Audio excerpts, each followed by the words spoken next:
Application of the two men arrested in connection with the gruesome murder of a Vlakfontein family near Lenasia in the south of Johannesburg has been adjourned until the 20th of this month. 27-year-old Ernest Mabaso and 61-year-old Fita Khupe appeared in the Lenasia Magistrate's court today.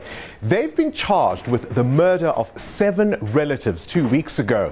Mabaso has also been charged with theft, robbery and 3 counts of rape.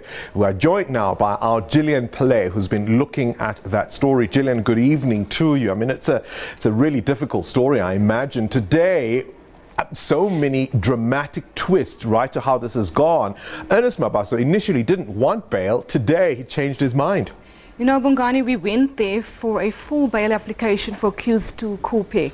And in a matter of moments, like you say, quite dramatic turn of events, where through Mabaso's lawyer, he now told the court that he has had a change of heart and he now wants to apply for bail. And you can imagine how shocking this must be, firstly to the family and the community, because just a week ago he had said he's abandoning that bail bid.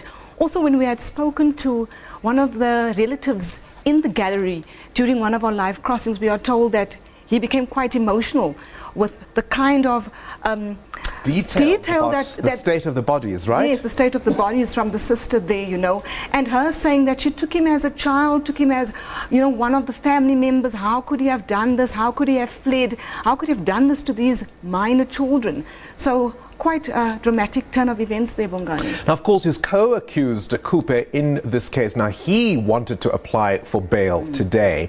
But again, another twist, because he wanted to have new, or at least appoint new counsel.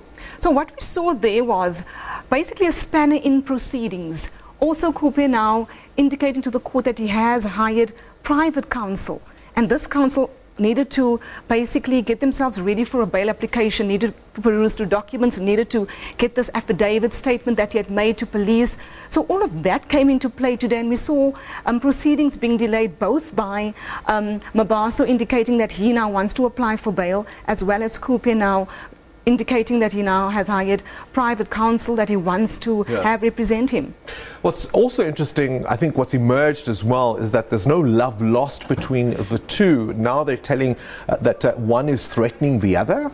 When you see them sitting in the dock, you know, it's hard to believe that these two men, and this will possibly come out in the trial, that they, you know, there was a mastermind, which we understand as Khupe, that these two work together. Alleged to have conspired together. Alleged to have conspired together, definitely.